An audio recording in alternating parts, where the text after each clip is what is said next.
السلام علیکم، welcome to my channel.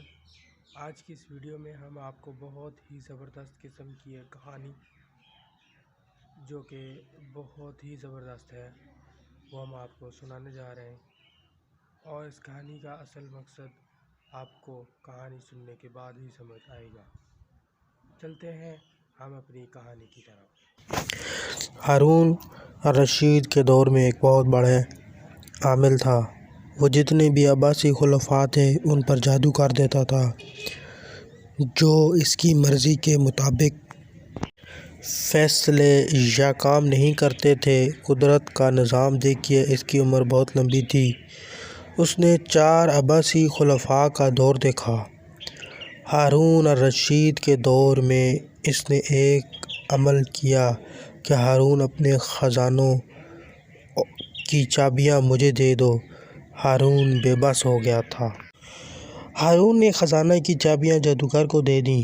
ایک دفعہ اس نے اس کو بلایا۔ وہ بہت میلا کچیلا رہتا تھا، اس کے جسم سے بدبو آتی تھی، کیونکہ کالے جادو کے لیے گندگی، میل، ناپاکی کی بہت ضروری ہے۔ وہ ہارون کی محفل میں آیا، ہر طرف بدبو تھی، غلاظت، نجاست تھی۔ ہارون نے اس کو برداشت کیا، بہت ادب سے اس کو اپنے تخت پر بٹھایا، احترام دیا، سب لوگوں کو سلام کرنے کا اور جھک کر سلام کرنے کا حکم دیا۔ سب حیران پریشان، یہ کیا ہوا؟ اس کالے جادوگر کے چہرے پر مسکراہٹ تھی۔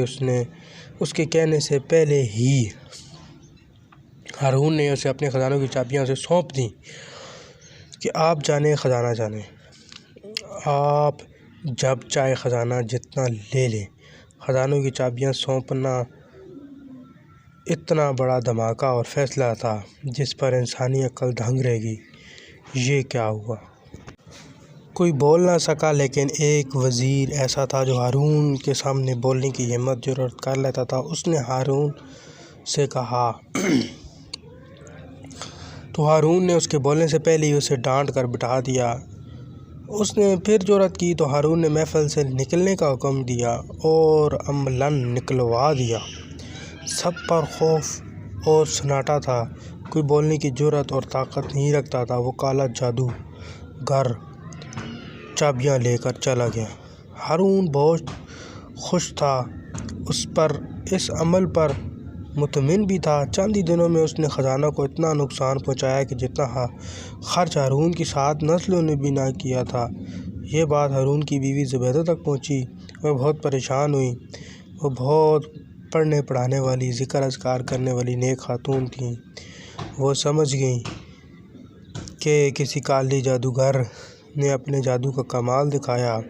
اس نے فوراً ایک درویش بلائے۔ انہوں نے گہرا مراقبہ اور استخارہ کیا، آخر سر اٹھانے کے بعد بولے، ایک جن صحابی ہیں، وہ یہ عمل کر سکتے ہیں، اگر وہ کر سکتے ہیں تو بس ہوگا، ورنہ کسی کے بس کا نہیں۔ صحابی بابا بولا، آخر کار اس نیک عامل نے مجھے بلوایا، حاضر ہوا۔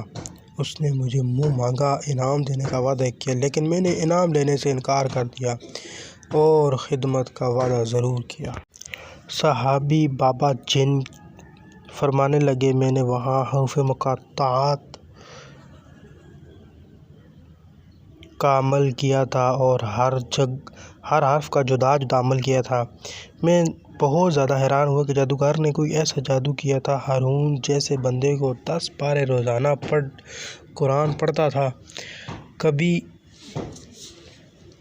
150 رکعت پڑھتا تھا، ہر وقت پاکیزہ اور باوضو رہتا تھا، لیکن نیکی پر آگے بڑھتا، تقوی کا اہتمام کرتا، شراب اور گناہوں سے بچتا تھا۔ اتنا سخت جادو، اس کی آنکھیں بند، دماغ رک گیا، اس کا دل قابو آ گیا، اور جادوگر چاہتا تھا وہی ہو گیا۔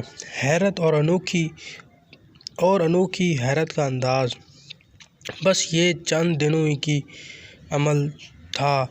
شروع ہوا تو ہارون کی آنکھیں کھلیں اور وہ مجھ پر کیا ہو گیا؟ ہارون سے کہہ دو میں انتقام لوں گا۔ بہت غصے اور غضب میں آ گیا، دڑوائے اور اس جادو سے چابیاں منگوائیں۔